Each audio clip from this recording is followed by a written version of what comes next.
ريفري نوفر ظالم ظلم بين আর্জেন্টিনার দালাল ওরা, রেফারি একটা জালিম। পবিত্র কোরআনের আয়াত হাসবুনাল্লাহু ওয়া নিমাল ওয়াকিল, حسب الله ونعم الوكيل, অর্থাৎ আল্লাহই আমাদের জন্য যথেষ্ট আর তিনিই সর্বোত্তম কর্মবিধায়ক। কতটা কষ্ট পেলে এমনটা বলতে পারেন মিশরের ফুটবলার মোস্তফা জিকো। তিনি আরো বলেন, আমাদের পুরো জাতির স্বপ্ন নষ্ট করেছে রেফারি।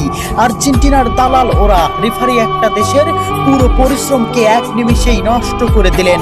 ম্যাচের শুরু থেকেই তিনি আমাদের বিরুদ্ধে কাজ করেছেন। চোখের জলকে সঙ্গী করে আটালান্টার সবুজ ঘাসে পড়ে থাকেন মিশরের স্বপ্নবাজরা। ৩-২ গোলে শেষ তাদের বিশ্বকাপের যাত্রা। ম্যাচে ফ্রাসোয়া ল্যাটিক্সিয়া রেফারি হিসেবে দায়িত্ব পালন করেন। মিশরের একটি গোল বাতিলের পাশাপাশি ম্যাচের শেষ মুহূর্তে মোহাম্মদ সালার একটি ট্যাকেলও এড়িয়ে যান তিনি। দেখার প্রয়োজনও করেননি VAR।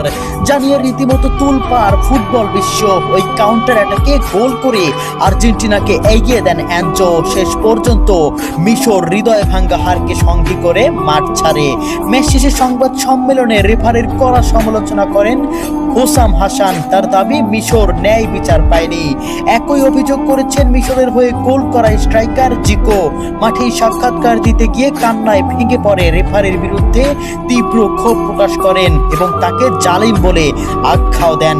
জিকো বলেন, রেফারি আমাদের প্রতি অন্যায় করেছেন, সে একজন জালিম। এ সময় তিনি পবিত্র কোরআনের আয়াত হাসবুনাল্লাহু ওয়া নিমাল ওয়াকিল, অর্থাৎ আল্লাহই আমাদের জন্য যথেষ্ট আর তিনি সর্বোত্তম কর্মবিধায়ক। একজন মানুষ কতটা কষ্ট পেলে এমনটা বলতে পারেন। এছাড়াও তিনি বলেন, রেফারি একটি পুরো জাতির পরিশ্রম নষ্ট করে দিয়েছে। সাক্ষাৎকারের একেবারে শেষ দিকে জিকো আরো গুরুতর অভিযোগ তুলে বলেন, এই শিরোপা আর্জেন্টিনার দিকেই পরিচালিত হচ্ছে। তার এই মন্তব্যের পরপরই সম্প্রচার হঠাৎই বন্ধ হয়ে যায়। প্রিয় দর্শক, আপনাদের কাছে কি মনে হয় মোস্তফা জিকোর কথাগুলো কতটুকু যুক্তিসম্পূর্ণ? কেন বন্ধ করে দেওয়া হলো সম্প্রচার? কমেন্ট বক্সে অবশ্যই আপনাদের মন্তব্য জানিয়ে যাবেন।